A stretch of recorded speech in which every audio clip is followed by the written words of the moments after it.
시 그렇게 몸을 썼던 사람이 자기가 전혀 있었지 않았던 어떤 사회에 딱 나왔을 때 그런 어떤 몸짓이지 않았을까라는 생각을 막연히 했었거든요.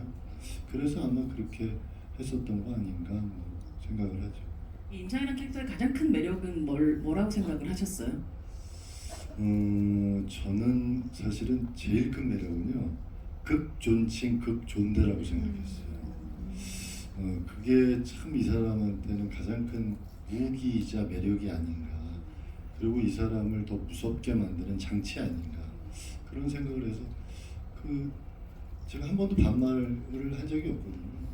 그런 것들이 저한테는 아주 연기함에 있어서 큰 무기이자 매력이었죠. 사실 신인 배우에게 있어서 자경이에게 있어서 사실 이렇게 대배우 선배님하고 같이 작업을 한다는 게 되게 쉬운 일은 아니었을 텐데 오히려 이쪽에서 극존칭을 쓰고 이쪽에 거의 반말을 하는. 아니 근데 이게 우리가 이제 연기를 할 때도 예전에는 잘 못 느꼈는데 요새는 저보다 이제 어린 친구들이 저한테 반말로 그 설정상 하면 받아주긴 하는데 기분은 나빠. 이제 제가 이제 자아가 강해진 것 같아요. 왜 윤수가 계속 반말을 하잖아요. 근데 찍으면서도 이게 맞는 건가? 뭐 이런 생각이 들고 약간 그런 게 있었죠. 약간 윤수는 사실 좀 쾌감이 윤수는 자경이는 쾌감이 있지 않았을까 싶기도 하는데요. 아유, 아닙니다. 이게 반말만이면 또 몰라도 욕을 너무 많이 해서 사실 하면 안 되는 상대들한테만 항상 하거든요. 거의 막내. 저렇게 예의 바르게 저렇게 얘기한다면 이 바르게 전혀 다른 얘기. 굉장히 마음이 불편했습니다. 김선우 배우님은 여기 이렇게 좀 해사하게 해맑게 웃고 계시지만 저는 등장부터 이 최육장이란 캐릭터의 모든 것은 피로한 얼굴이 모든 것이었다는 생각이 들어요.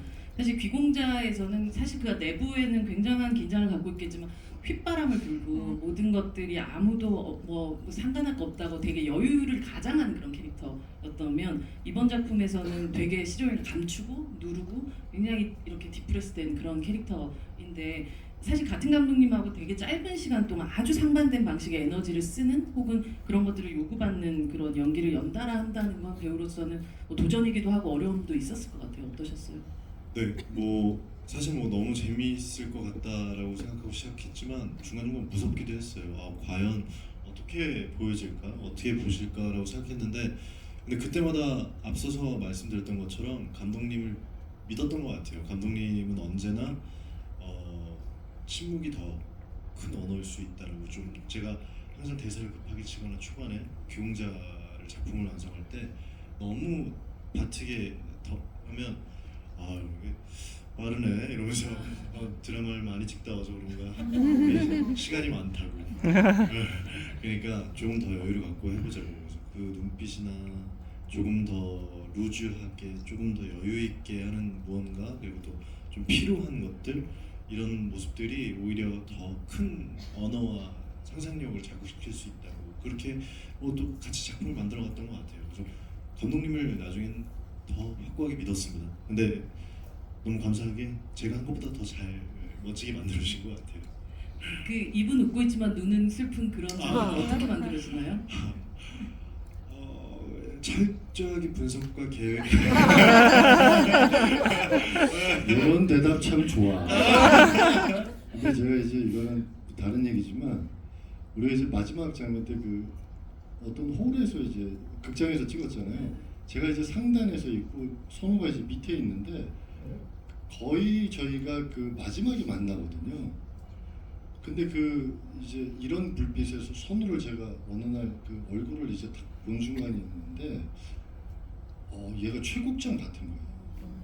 야, 그래서 제가 저런 얼굴을 갖고 있는데 배우한테 얼굴은 굉장히 중요하잖아요.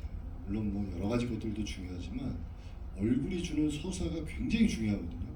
딱 봤는데 최국장인 거예요. 그래서 야, 나는 선우가 워낙 이렇게 약간 미소년 같은 이런 얼굴이라 그런 어떤 찌든 어떤 삶의 피폐함 이런 것들이 묻어날까 했는데 딱 보고서 그런 얼굴이 됐길래 야, 이건 괜찮다라고 생각을 했었죠.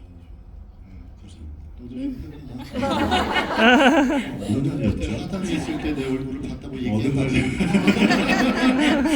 아니, 제가 정말 그 차성원 배우의 그 국경의 남쪽이라는 영화를 되게 좋아하는데 그 영화에서 그 캐릭터 이름이 김선우예요.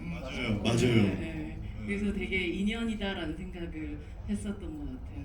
네. 무슨 김선우네 이러면서 봤던 아, 기억이 아, 나요. 맞아요.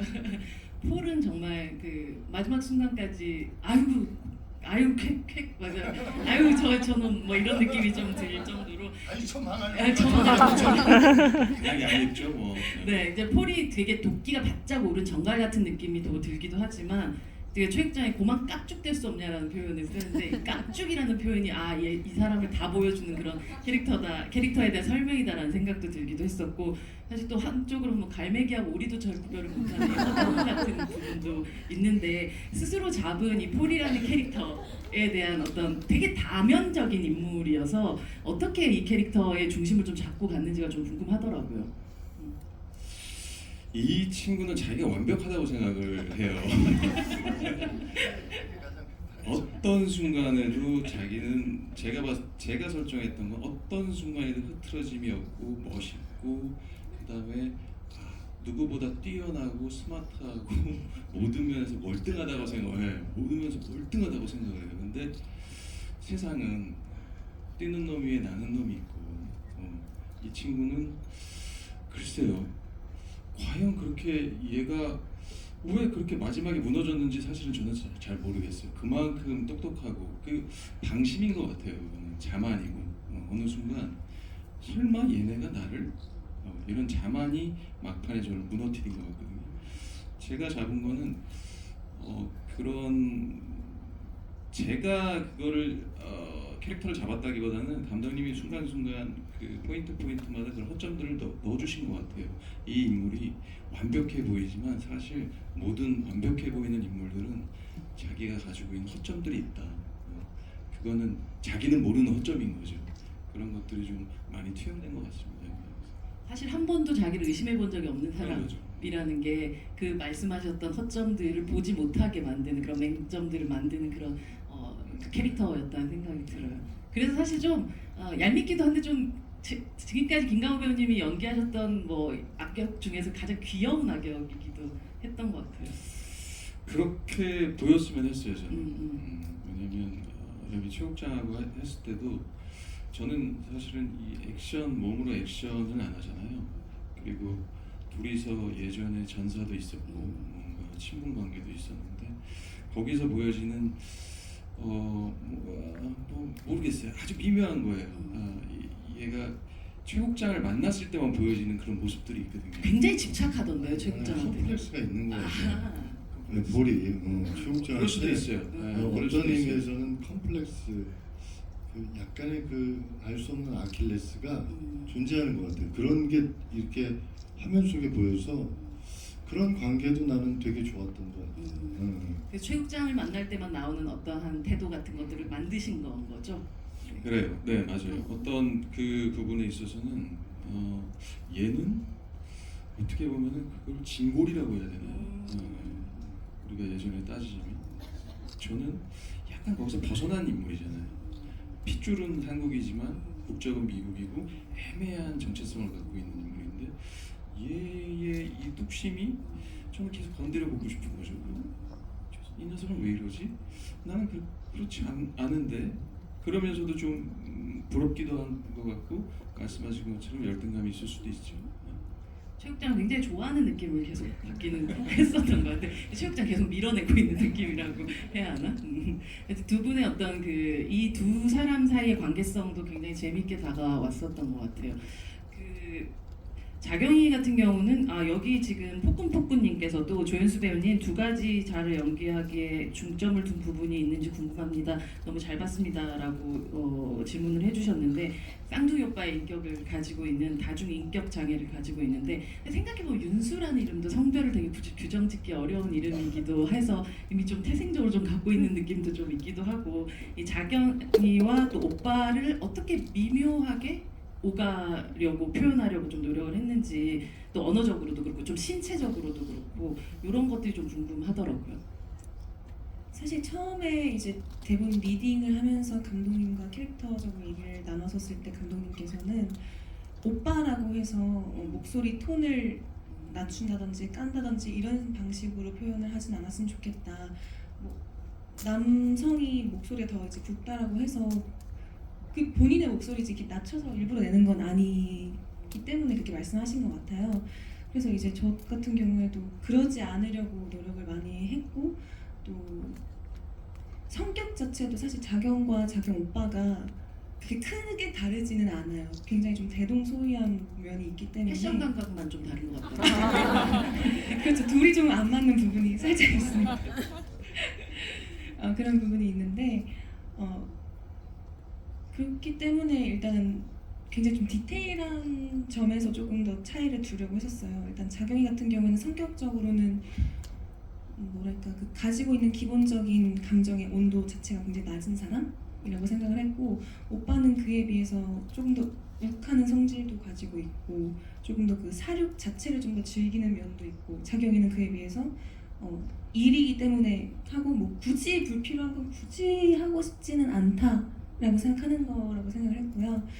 또 차이를 표현할 때는 일단 뭐 정말 작은 것들을 차이를 두려고 했는데 예를 들면 뭐 담배를 들고 있는 손의 모양이라든지 저만 알 수 있는 그런 차이를 두려고 했는데 뭐 말투의 차이, 어미를 차이를 둔다든지 아니면 기본적인 표정을 조금 다르게 둔다든지 걸음걸이나 아니면 몸 동작을 조금 더 다르게 둔다든지 그런 식으로 차이를 두려고 노력했습니다. 상복의 머리 요 핀을 꽂는 행위 같은 거는 또 이게 자경일 때만 나오는 그러니까 여동생일 때만 나오는 그 느낌인가요? 아니면 이건 아닙니다. 꼭 그렇진 않아요? 네, 그렇진 않습니다. 그런 뭔가 행동에 있어서 아주 특징적인 부분의 차이를 막 둔 건 아니라는 말씀이신 거죠?